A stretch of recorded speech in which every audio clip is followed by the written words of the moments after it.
Vadikani mfaro wangu zvakare kusangana nemi pane mumwe mukana pane rimwe zuva zvakare asati gonopinda muchikamu chanhasika tisina kutenda dande mutande nokuti ndo inotipa masaisai ekuti titaudzane nepasi rose nedande mutande zvinoendeka mufunge.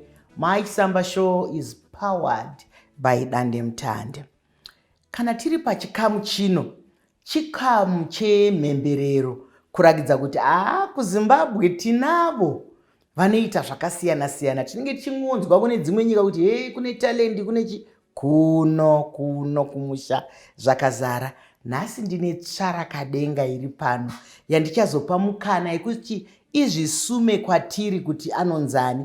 Asi isati yaita izvozvo regai ndimboverenga macomments amunotitumira. Tinokutendai chaizvo nekuti teedza tinokutendai nekutumira macomments. Asi ndakambotaura zviya kuti kana ndichinhonga macomments ndongoti handione yandabata. Nhasi ndanhonga maviri.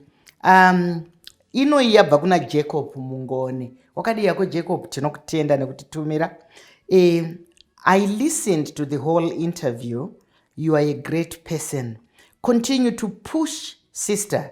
You are nailing it. Thank you, Mama Mike Samba, for the show. Your music, my sister, is good and it has a meaning behind, which is to encourage. Keep it up. Tinokutenda. Ari kuimba chisikana chiri kuuya nazvo. Ndanhonga zvakare imwe. Ndidzo dziya dzinenge dzisina mazita dzinenge dzakangonzi user. Tinoimba kuti user wedu ari kuteerera nai. Yakanzi baby girl Nisha uri jarajita chairo unogona. Uyezve ndotenda munhu akaita compose kamumanzi kako kanorira mubackground ako. Ndokada sei kanondisimudzira Nisha tease to the world. Unogona. Jarajita takadzidziswa naNisha kuti zvinoreva pachirungu kuti brave warriors. Saka ndoziva kuti kunze uku kune majarajita. Katidzokere zvedu muchikamu chatinokurukura netsvarakadenga yedu iri pano nhasi. Ndinokuchingamidza pachirongwa. Wakadi yako? Ndiripo mama, muri sei? Ndinofara zvangu. Ndinoda kuti iwewe utiudze zita rako nebasa raunoita nekuti dzimwe nguva mazita atinonzwa pamwe anenge ari mastage, pamastage kana kuti pachikuva. Saka iwewe ndiwe ani? Okay. Zita rangu ndonzi Ayanda Candace Sivanda. I'm a lawyer by profession. Ndoita modeling by passion, and I'm also a humanitarian activist and a girl advocate. Tinozvitenda chaizvo manzwa mabasa ake anoita zvakasiyana siyana. Igweta anoita izvozvi zvamatsvarakadenga zvichifamba. Inini ndinoda kumbotora chimwe chete nechimwe chete. Ndinoziva kuti izvi zvamunoita zvokusarudza kuti iyi tsvarakadenga iyi zvemapageant izvi. Iyi tsvarakadenga zvakadai izvi. Wakazvitanga sei? Zvakauya sei kwauri? Iwewe wakanga uri mumwe wacho here?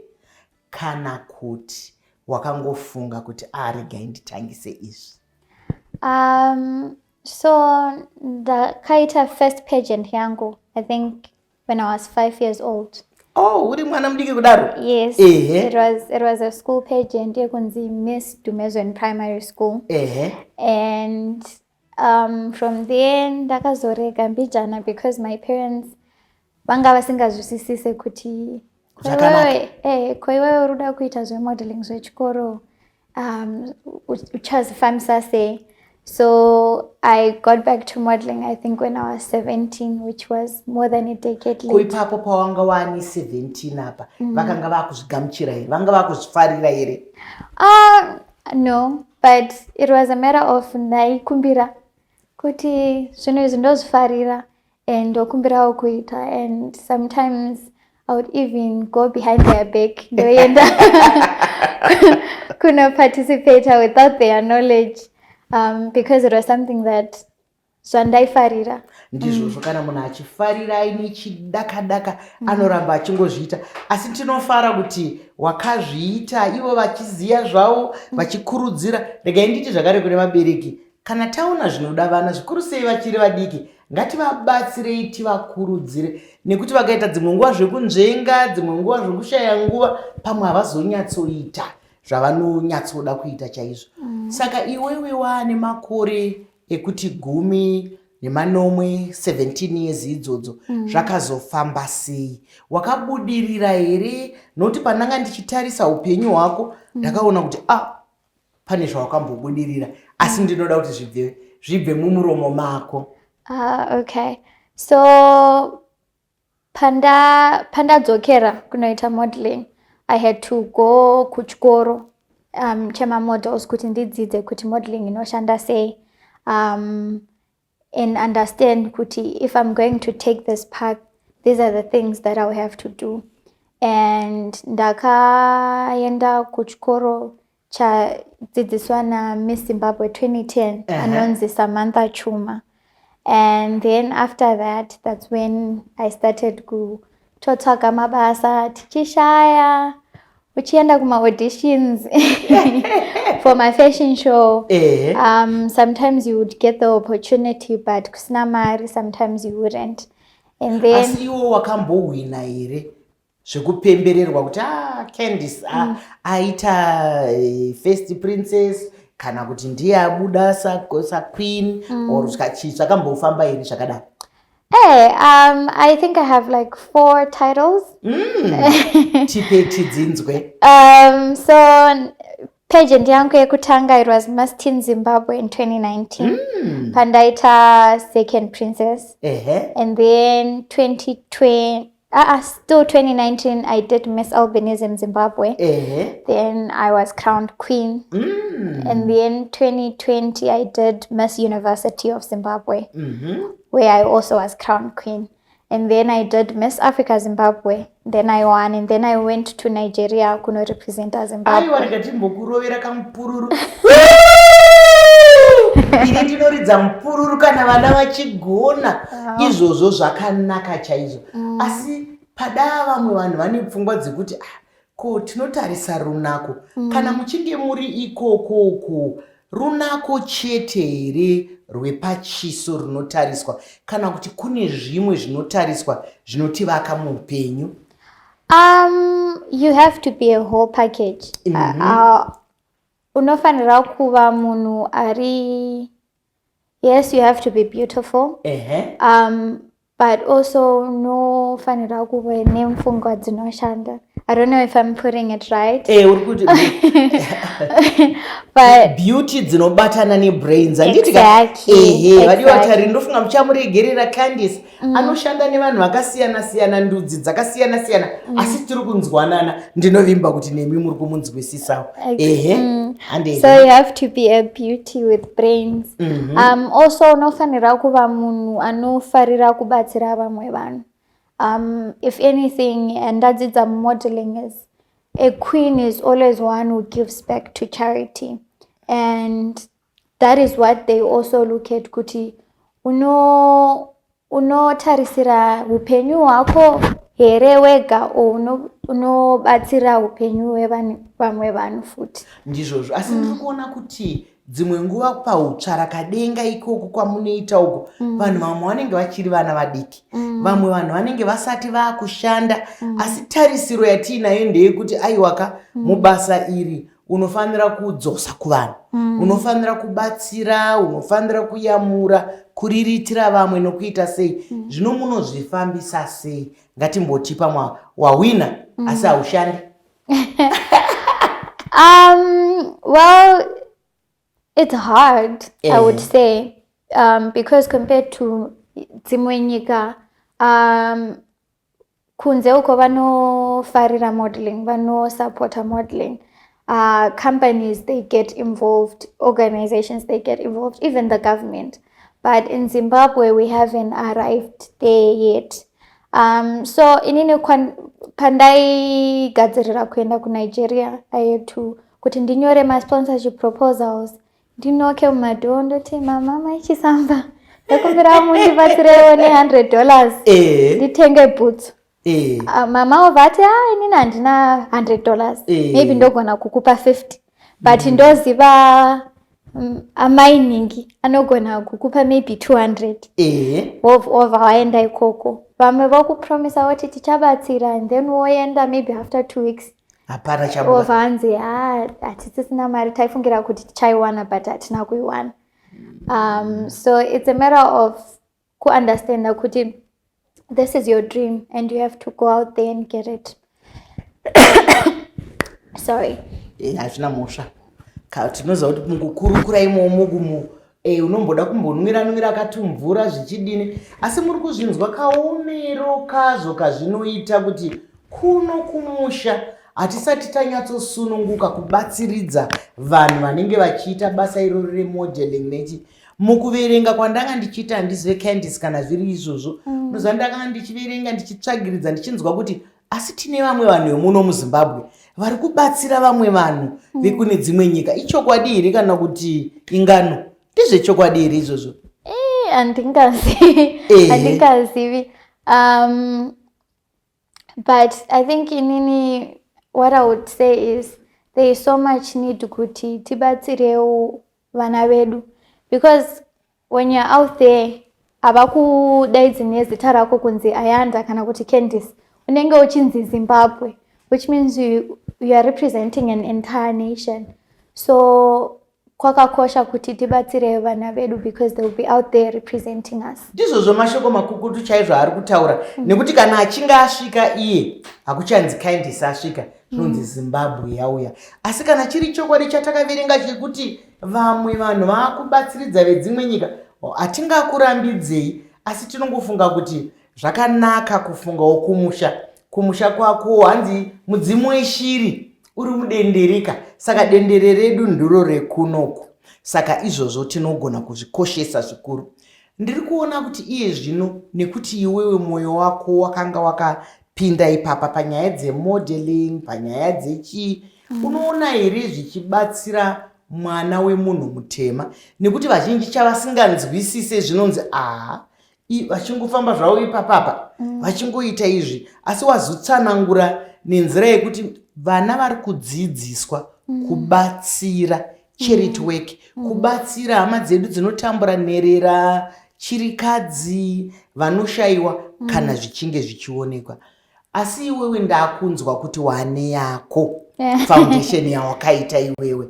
Sei wakafunga kuita foundation? Foundation yangu yakatanga in 2017 again. Pandaifunga kuti inini hangu, since I have decided kuti nditange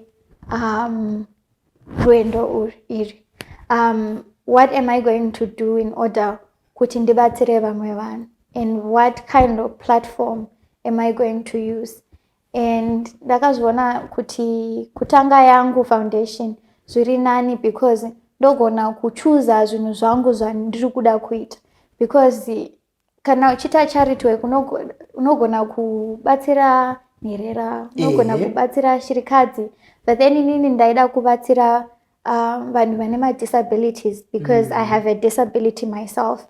And although kwanga kune mamwe ma-foundation or ma-organization anoita zvinhu zvakadaro, ndanga ndisati ndaona vanhu vanoshanda nema-models. And obviously ndanga ndine vision yangu nemission yangu yandaida kuti ndi-execute. So I saw it fit kuti nditange yangu foundation. Tinokutenda zvikuru. Unoziva kuti chinonyanyobata mwoyo wangu ndechekuti wakatangisa uine makore 17 chete. Nekuti kazhinjika vana vanenge vari kumazera iwawo, dzimwe nguva tinovapushira pasi, tinovatsimbirira tichiti muchiri vadiki, munhu anozoverengwa muno muZimbabwe kuti munhu mukuru kubvira pa18 years tichikwira.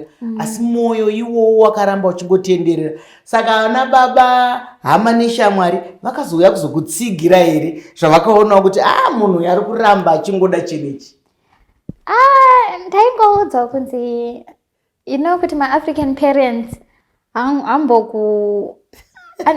anenge achikupa warning. Chikoro izvi. Vanenge vachikupa warning, but newe kunzi yenda hako but uchaziona. Ndio uchadzoka kutiudza kuti ichi chakaitika and stuff. So that's the kind of messages I would get from my parents. Kunzi awumelanga uyenze lokhu, kumele uqine ngesikolo. you know. So it was, like I mentioned earlier, kuti it was a matter of kuti ndiende ndovaudza kuti chinhu ichi ndochifarira. And I think what made it better kuti ndikaenda uko ndodzoka ndine something, ndodzoka ndawina, then they'll be like, at least you were winner. But unofanira kuita chikoro. Kuita zvechikoro. Asi chikoro wakaita kanditori gweta. Asi ugweta hwako unohushandisa here wakamira segweta kana kuti huri kupindawo mukati mebasa rako rauri kuita here? So I finished school last year. Ndanga ndichidzidza ku-University of Zimbabwe. Makorokoto? Maita basa. Aiwa tinotenda. And I got registration yangu as a legal practitioner 2 weeks back. So zviri kufamba. Zviri kufamba. So I'm still very new in the industry. But it's my wish kunzi ndoshandisa my work as a model ne work yangu as a lawyer kuti ndibatsire vamwe vanhu, because I'm sure semunhu ari mu-entertainment industry muno understand kuti not a lot of people get paid what they deserve. Ndizvozvo chaizvo tinozviziva kuti mari dzacho ihwakumukwaku. Kana tichiti hwakumukwaku ndedzekutoti apa wambopara kunge tsenza, apa wambopara, apa wambopara, apa wambodini. Asi tinongovimba chete. Unoziva kana tikavimba kuti pamberi apo zvichakunakirai, mazera enyu waya zvichadini. Asi zera nezera rinongofamba munzira dzimwe chetezvo, nekuti vanongoti handiti tine tsumo kuti zviuya zviri mberi, asi kumberi ikoko pamwe hazvibva zvanyanya kuenda kumberi, zvinogona kumbodzoka kumashure. Asi inini ndinoda kuti urambe uchiita basa rako. Saka ikoko vanouya sei kana uchida kuti uvakoke ku-foundation yako? Nokuti kune vamwe vakatarisa izvozvo vari kuteerera kuti Candice ane foundation yake, kuti tinoendawo sei, tinozvifambisa sei? Ari kuda kubatsira kana ari kuda kubatsirwa, because I feel, I wouldn't say kuti ndine mari yacho andina, but because of the work I've done, ndoziva vanhu vakawanda. Right now ndakuziva maichisam. So ndogona munhu anogona kuuya ondiudza kuti ndine problem yakadai, ndoda kubatsirwa kudai, then I'll be able to reach out to some people who might be able to help. So vanhu vanogona ku reach out to my foundation page iripo pa Instagram nepa Facebook, which is the Ayanda Candice Foundation. Unotisendera message ipapo tiudza kuti nini maybe ndoda kubatsira nechinhu chakadai, o ndoda kubatsira nezvandinazvo, and then we can take it from there. Wataura zvakanaka chaizvo, kubatsirwa kana kuti kubatsira, kana kuti kubatsirana. Vanhu vazhinji kana vanhu vakataura zvokubatsira vanongofunga mari, kuti ndinawo school fees yemwana, ndanga ndichida kuti ndiende kumusha ndashaya mari. Hazvisiri izvo zvatiri kunyatsokurukura pano. Panapa tiri kutaura nyaya yekushanda vanhu sehoche koche. Ngatiti panapa munhu asangana nedambudziko ratinoziva kuti anofanira kuenda kwachiremba. Mukushandidzana kuya kana tichiziva chiremba, takutotaura chiremba, pane mumwe munhu anoda kubatsirwa kuchipatara. Handitika toti pamwe pane dambudziko rekuti munhu anoda kubatsirwa kuchikoro, tiri kushandidzana nevekuchikoro, veku-education, tofonera veku-education kuti pane munhu anoda kuzvechikoro, mupei ruzivo. Kunoku kune anoda kudziziva nezvemodeling, koenda kumodeling. Kunoku anoda kuyananiswa, counseling. Munhu ari kuda kubatsirwa kana kuti akadumbirwa, akagumbuka, totsvaga vanoita izvozvo. Saka ndokakubatsirana nekubatsirwa kwatinoita. Asi nguva nemisi vanhu vanenge vazvipira kuti ininika ndine pashoma zvangu, asi ndiri kuda kubatsira vanhu vari kushaya mari yekuchipatara, kana kuti ndinoda kubatsira vanhu vakadai. Isusu Candice tinokoshesa upenyu. Vanhu vese vakakosha. Vanhu vese vane mitezo isina kuringana, vane mitezo yakaringana, vane zvavari kuita muupenyu, vari kubatsiridzwa kuti vasumukire, ndiko kukosha kweupenyu. Takasiyana asi takafanana chaizvo, nekuti tiri munhu mumwe chete. Iwewe semusikana wechidiki kudai, social media unoiona sei? Vanhu vari kuishandisa sezvainokodzera here kana kuti kudii? Well, social media yakakosha. It's important, but it's sad because kune vamwe vanhu vanoishandisa zvisiri po. Ehe. I mean, I have been bullied through social media. Vanhu vachinyora zvavanofunga. But also it takes us understanding kuti munhu anoverenga comment yawanyora munhu futi sewe ane mafeelings anogona kurwadziwa, and some people they don't take things as well as you would want them to. Especially I think kana munhu akakutarisai mama, you have been in the limelight for a very long time, anongofunga kuti mama very strong. There are so many people who have walked through this show, people who have impacted, but what they don't understand kuti muri munhu mune mafeelings. Munhu akauya akakutukai pa comment section kana kuti pa inbox, zvinogona kuku-affectai in a certain way, you know. So it's a platform that was meant kuti tibatsirane and be connected, you know, like during COVID kuti taigona kucommunicate ne ma-friends edu kana kuti hama dzedu dziri overseas. You know, it's a good thing because it was an international pandemic, but there are people who don't use social media in a very positive way. Ndizvo zvodikani ari kutaura mashoko akanaka chaizvo kuti munhu mufunge munhu kunyange mabhuku echitendero yatinotombonzwawo kuti muchitendero chechikristu kuti Jesu vakachema, asi handiti munoziva kuti mwana waMwari, asi vakasvika pekurwadziwa pane imwe nguva vakachema. Saka tiri kuti isusu kana tiri pasocial media ngatifungei kuti iri kutibatsirei, ngatibatsiranei, ngatisumudziranei. Shoko guru rabuda pachirongwa chino chatakurukura munhu. Hatina munhu akasiyana nemumwe munhu. Ngatirambe tichingosumudzirana. Ndinokushuwira zvakanaka mwanangu, uri kuita basa rakanaka, tinokutenda. Ndinovimba kuti pfungwa dzako dzekubatsira vadiki nevakuru zvinoramba zvichifamba zvakanaka, uitirwe zvakanaka. Vadikani munoziva kana toita zvinoendeka zvikuru sei tiri mumaisambasho, chiringazuva chiya chinokwikwidzana nesu. Ndine urombo chiringazuva chabva chatsvuka chikakwata, asi hatigone kupedza tisina kutenda zvakare dande mutande, nokuti ndo yatipa masaisai kuti tigone kutandadzana nedande mutande. Zvinoendeka. Maisamba Show is powered by dande mutande. Zvakadi kusangana zvakare svondo rinouya pane chimwe chikamu. Tinwenyu Dr. Rebecca Chisamba.